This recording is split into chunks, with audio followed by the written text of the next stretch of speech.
भारत पाकिस्तान सीमा के नजदीक अमृतसर से सिर्फ 2 घंटे के फासले पर फिरोज शाह तुगलक द्वारा बसाया हुआ शहर है फिरोजपुर।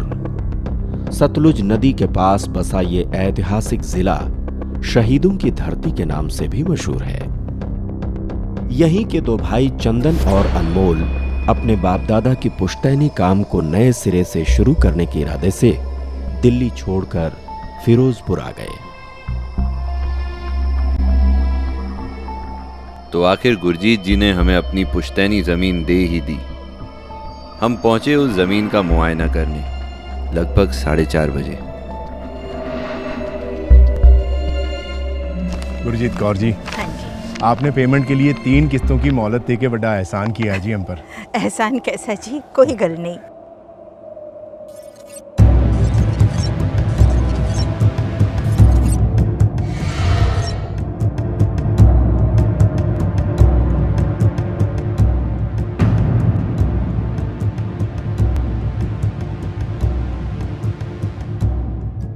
पुत्र, उस जमीन से दूर ही रहना। क्यों आंटी जी? उस तरफ की सारी जमीन दान की जा चुकी है। दान? हाँ, दूर रहना उस जमीन से।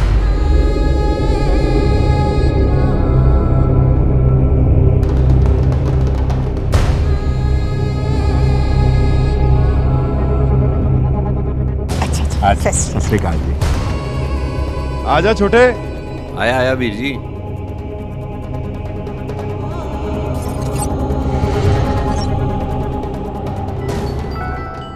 पाँच एकड़ जमीन खरीदने पे 1 एकड़ तो फ्री बनता है बॉस।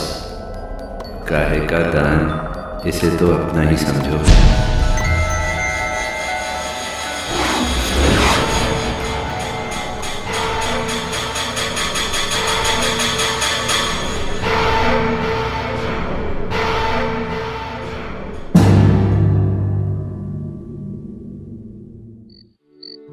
जमीन नहीं थी तो शहर में जिंदगी कितनी अधूरी लग रही थी। पुत्र, तुम दोनों से बहुत खुश हो। तुम दोनों पे रब की लाख लाख मेहर हो। अरे मुझे नहीं, अपने देवन्नू खिला। लो जी लो। अरे बस खा ले। कल से वैसे भी खेतों में जाना है ना, तो ये डोले शोले सब खत्म हो जाएंगे। आज जम से खा। बस हो गया। आप लोगे जी? और नहीं, बस।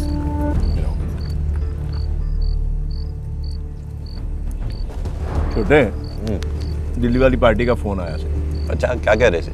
बुलाया है पैसे देने के लिए। मैं चला जाऊं? नहीं, तू यहीं रुक, मैं जाकर के निपटा के आता हूँ। 4-5 दिन संभाल लेगा ना तू? अरे बेफिक्र हो, मैं यहाँ सब संभाल लूंगा। तो यार मेरा हो गया।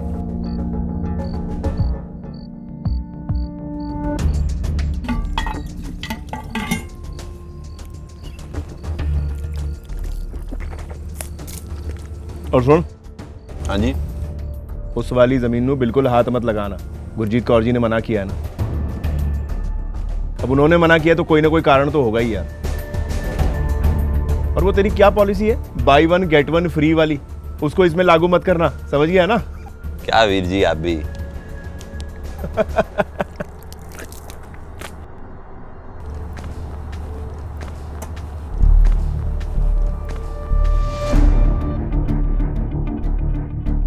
उस जमीन से दूर ही रहना।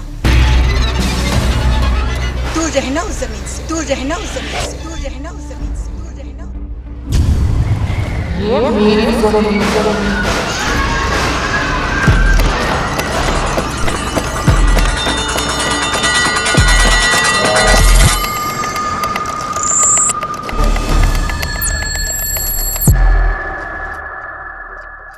मैं डेली खेत पर जाता था। सफाई का काम चल रहा था, मगर मेरी नजर बार बार खेत के उस टुकड़े पर जा रही थी। अगले दिन अनमोल वीर जी दिल्ली के लिए रवाना हुए और मैं सीधे खेत पर पहुंच गया।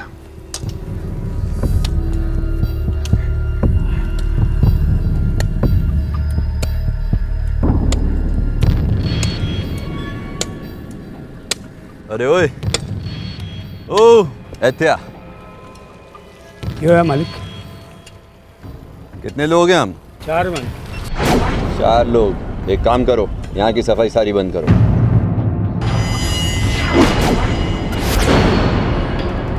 बाउंड्री तोड़ो और उधर की सफाई चालू करो।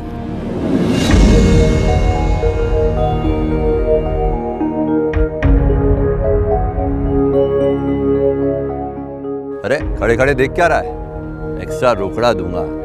चल फटाफट चालू कर। साहब उत्थे कोई नहीं जाता। बड़े मालिक ने भी कहा था। अरे मैं भी तो साहब हूं, जो कह रहा हूं वो कर। चल चल सबको ले, चलो चलो।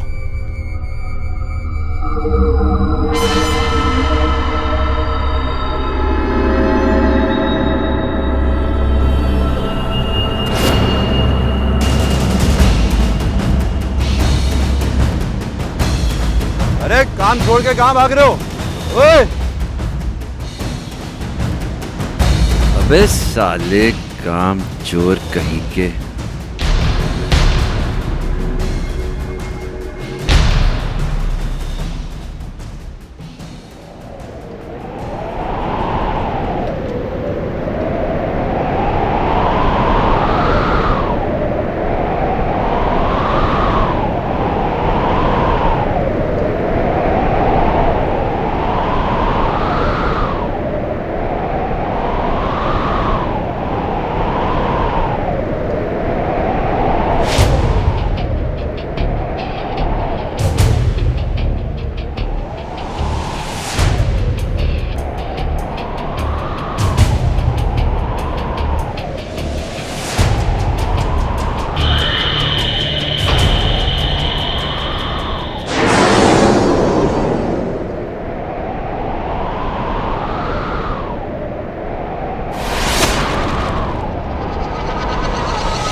पहले तो गर्मी और धूप की वजह से मुझे चक्कर आ गया, पर काफ़ी टाइम बाद जब मेरी आंख खुली तब एक चौंकाने वाली चीज़ नज़र आई।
उस वक्त जो भी हो रहा था मुझे डर नहीं लग रहा था। मुझे लगा ड्रिंक करने की वजह से ऐसा हो रहा है। मैं घर चला गया।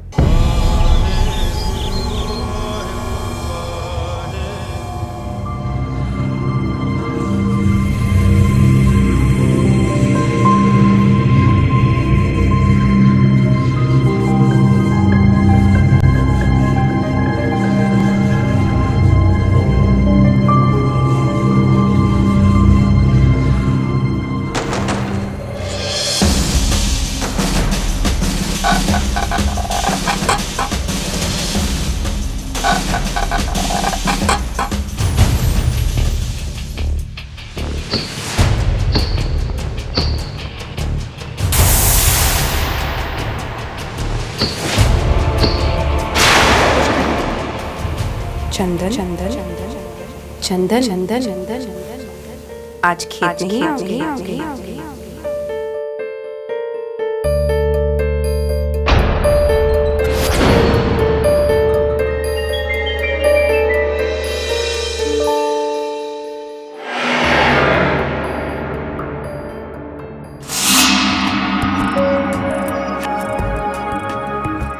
की गल बड़ा मुस्कुरा रहे, लगता सवेरे सवेरे बहुत ही सोहना सपना वेख्या। हाँ चल उठ, खेत नहीं जाना की?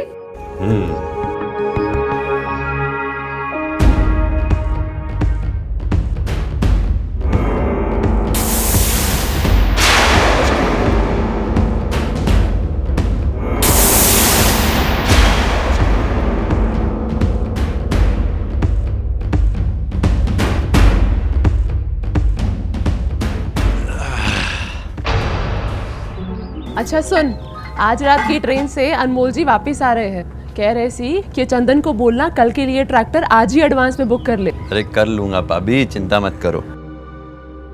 पुत्र जीता रहे। बोलो माँ। आज तेरे साथ खेत पर मैं भी चलूंगी। आज नहीं, खेत पे बड़ा काम है माँ। कल ट्रैक्टर भी आ रहे हैं, कल लेके चलता हूँ, पूरा खेत घुमा दूंगा माँ। ठीक है। पकड़ो, चल भाभी नाश्ता लगा दे।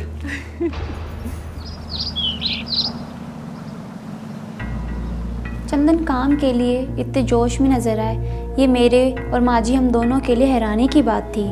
पर मैं सोच भी नहीं सकती थी कि चंदन हैरानी में नहीं परेशानी में पड़ने वाला है।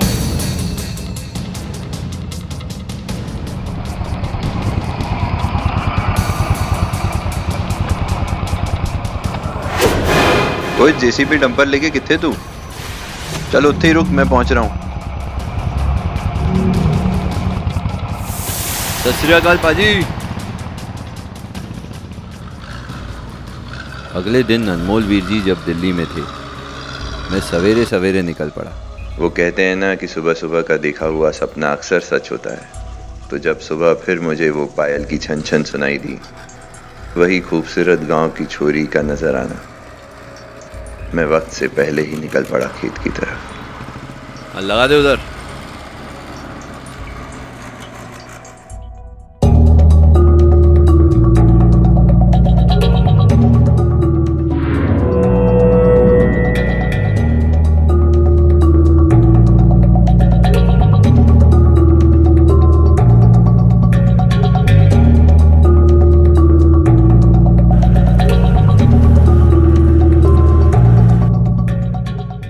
कहाँ चली गई साली?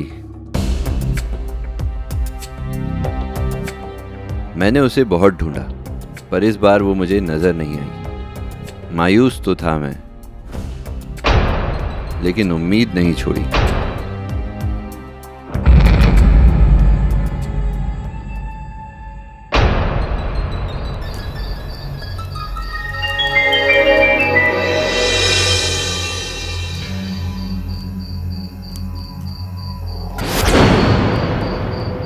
रात को जब मैं औजारों की मरम्मत कर रहा था, मुझे उसकी पायल की छन छन सुनाई दी।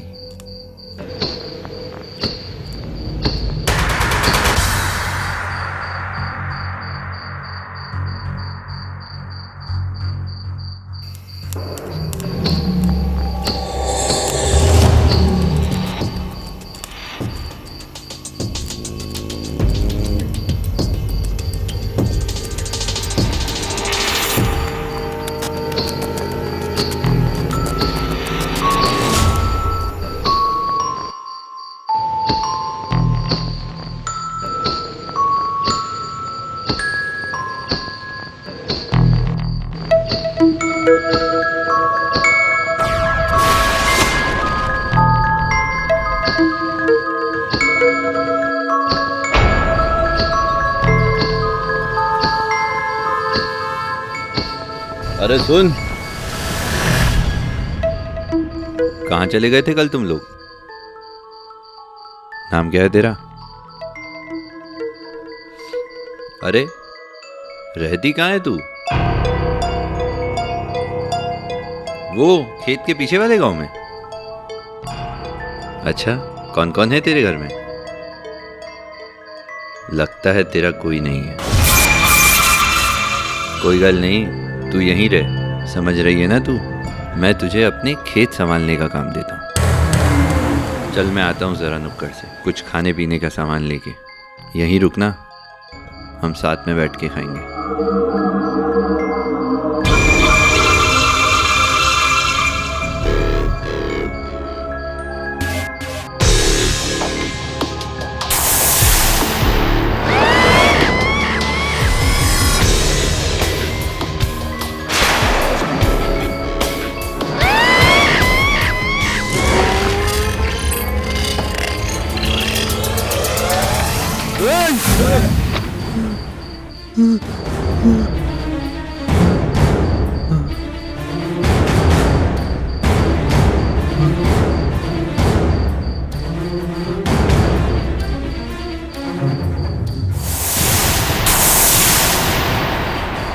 देखा तुमने? देखा तुमने? कोई भी नहीं है वहां। अपने आप गिरा ये। मरते मरते बचा मैं। अभी तो साहब मरते मरते बच गए। जाइए, कहीं नुक्कड़ की दुकान बंद ना हो जाए। शाम होते ही यहाँ की हवाएं अपना रुख बदल लेती है।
अरे यहाँ है तू?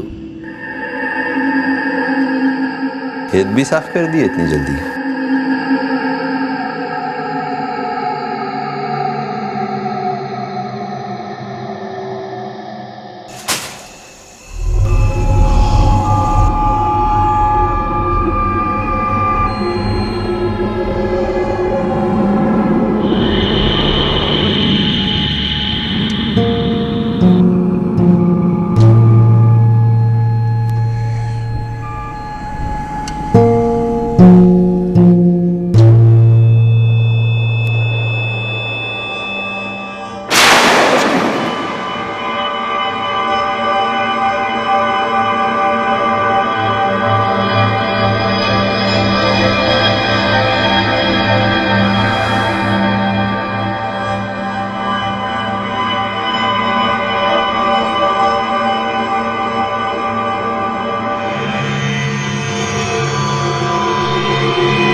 बचाओ बचाओ।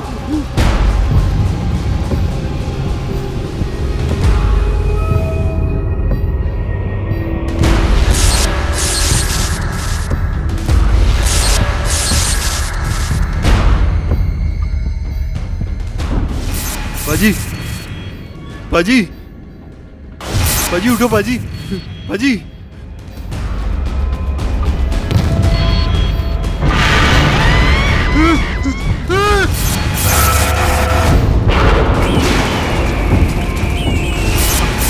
बचाओ बचाओ। बहू बेटा, लगता है वो आ गया। पैरी पोना बेबे। जीता रे पुत्र। क्या बात है, इतनी रात को आप लोग बाहर बैठे हो और इतने परेशान क्यों लग रहे हो? वो क्या है जी, चंदन अभी तक खेत से लौटा नहीं है। तो फोन कर लेती, पता लग जाता कहाँ है वो।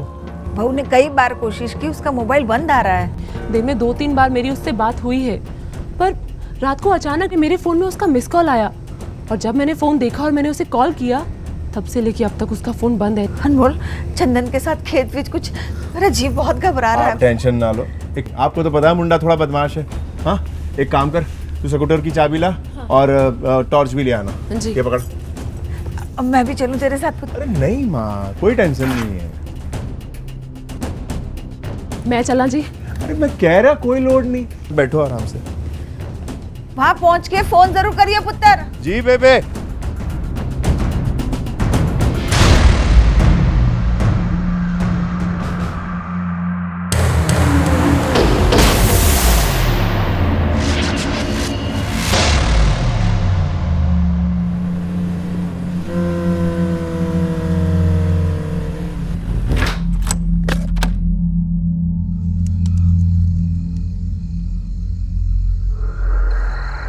छोटे छोटे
ए छोटे छोटे, ए छोटे, क्या हो गया तुझे?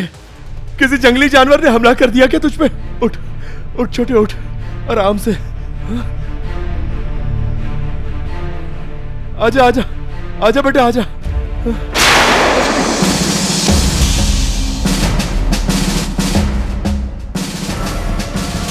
कार चल।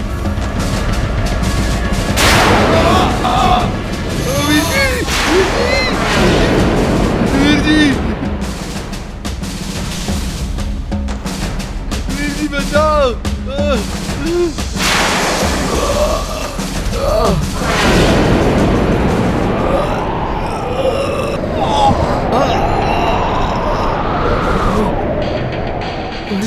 कितने गया छोटे? तू कितने छोटे? कितने मेरे पाए?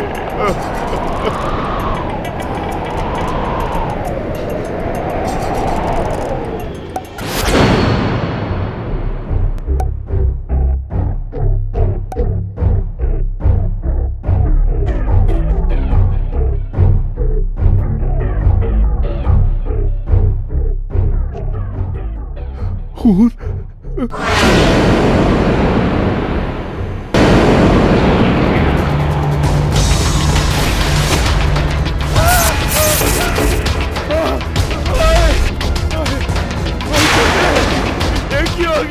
मुझे माफ कर दो। मैं कहता हूँ छोड़ दो उसे, छोड़ दो। उसने मेरी जमीन हड़पने की कोशिश की है और तू कहता है मैं इसे छोड़ दूं?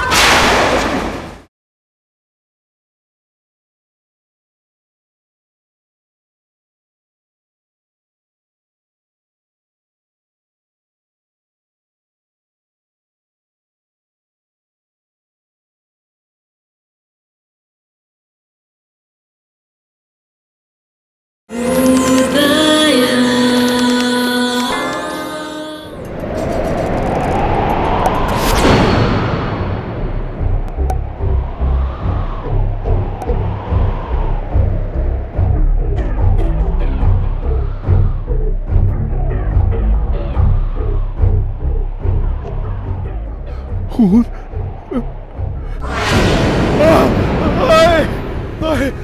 ओए छोटे, ये क्यों हो गया? छोटे क्यों हो गया? धनु, ओए छोटे, ओ मेरे भाई, कौन हो तुम? क्या दुश्मनी है तुम्हारी मेरे छोटे के संग? मैं कहता हूँ छोड़ दो उसे, छोड़ दो। ये मेरी जमीन है, इसने मेरी जमीन हड़पने की कोशिश की है और तू कहता है मैं इसे छोड़ दूं? नहीं, मैं इसे माफ नहीं कर रहा, मैं इसे मार डालूंगी। मैं तुम्हारे आगे हाथ जोड़ता हूँ। अरे ये तो नादान है, इसके पास दिमाग नहीं है। वो तो आपकी जमीन हमारी जमीन के साथ जुड़ी हुई थी, तो उसे बस थोड़ा सा लालच आ गया। मैं कहता हूँ मेरे भाई को छोड़ दो, हम यहाँ से चले जाएंगे। मैं आपके आगे हाथ जोड़ता हूँ, मैं रब की सौ खाकर कहता हूँ हम यहाँ कभी लौट के नहीं आएंगे।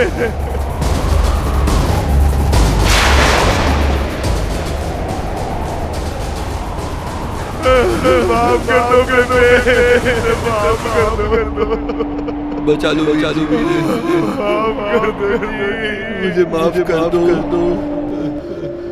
छोड़ दो मुझे। वाहिगुरु वाहिगुरु वाहिगुरु वाहिगुरु, छोड़ दो इसे, छोड़ दो जी, वाहिगुरु वाहिगुरु, छोड़ दो जी। मैं आपसे विनती करता हूँ, ये बच्चा है, ये तो बहुत नादान है, ये नादान है, ये बच्चा है, छोड़ इसे। इसकी तरफ से मैं आपसे माफी मांगता हूँ जी, छोड़ दीजिए, दिल बड़ा रखिए, मैं आपसे माफी मांगता हूँ।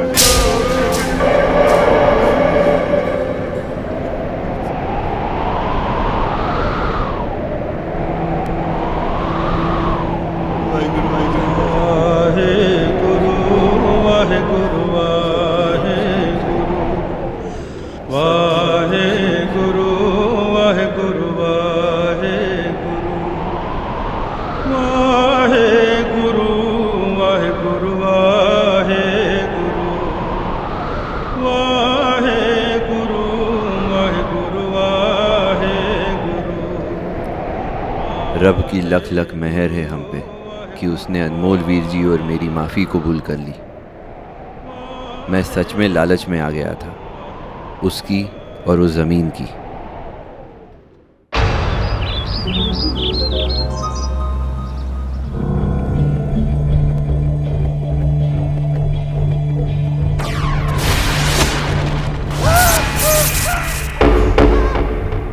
अस्पताल में मुझे उसके डर ने जकड़ रखा था।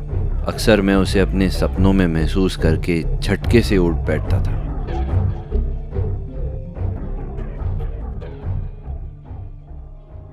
जब गुरजीत जी मुझसे मिलने आई, तब हमें उसकी असली कहानी का पता चला।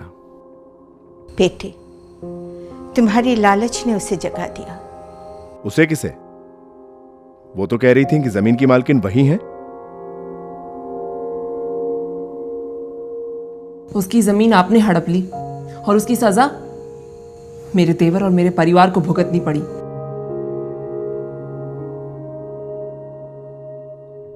ये मेरे दार जी के दौर की बात है। उसका नाम नीरू था। वो एक किसान की पत्नी थी। किसान को एक जानलेवा रोग लग गया। उसके इलाज में उसके घर, बर्तन, खेत सब बिक गए। फिर भी वो किसान न बच पाया।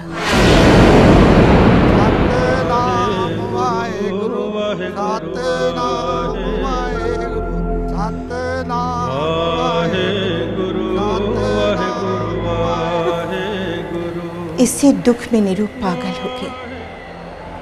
वो पिंड में इधर उधर दीवानों की भांति फिरती रहती थी। अपने बिके हुए खेत में जाकर रोती रहती थी।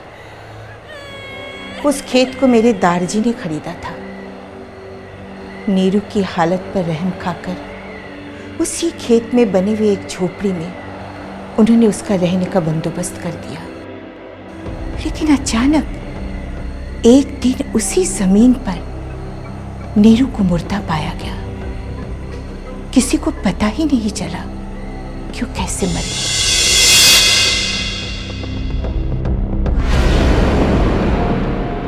खेत के साथ जुड़े हुए उसके जज्बात को समझते हुए दारजी ने उसी खेत पर उसका दाह संस्कार कर दिया और ये ऐलान कर दिया कि उतनी जमीन पर कोई भी अपनी फसल ना उगाए और ना ही फावड़ा चलाए। यही बात मैं उस रोज चंदन को समझाने की कोशिश कर रही थी, लेकिन इसकी लालच इसे इस नौबत तक ले आई।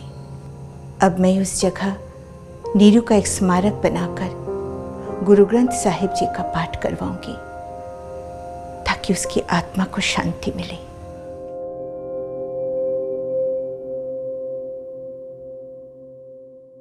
कुछ लोग मरकर भी मरते नहीं। कहा जाता है कि कुछ आत्माएं ऐसी होती हैं जो मरने के बाद भी अपने शरीर से अटैच्ड होती हैं। चंदन ने जाने अनजाने में एक कब्र खोद डाली थी, जिसके कारण एक रूह, एक साया उसके पीछे पड़ गया था। चुड़ैल जो है एक ऐसी प्रेतात्मा है, या तो जैसे कोई स्त्री बच्चे को जन्म दे रही हो, जन्म काल में उसकी मृत्यु हो जाए, अथवा उसकी कोई हत्या कर दे, या किसी विशेष परिस्थितियों के अंतर्गत अपने को आग लगा ले। ऐसी स्थिति में जो स्त्री की आत्मा है वो प्रेत आत्मा चुड़ैल कहलाती है। चंदन के अंदर छिपे उस डर को बाहर निकालना अति आवश्यक था। इसके लिए हमने उसे ग्राउंडिंग, रूटिंग, सेंटरिंग, क्लेंजिंग जैसी कई प्रक्रियाएं सिखाई, जिनके द्वारा वो उस डर से आजाद हो सके और सदा के लिए उस आत्मा से भी।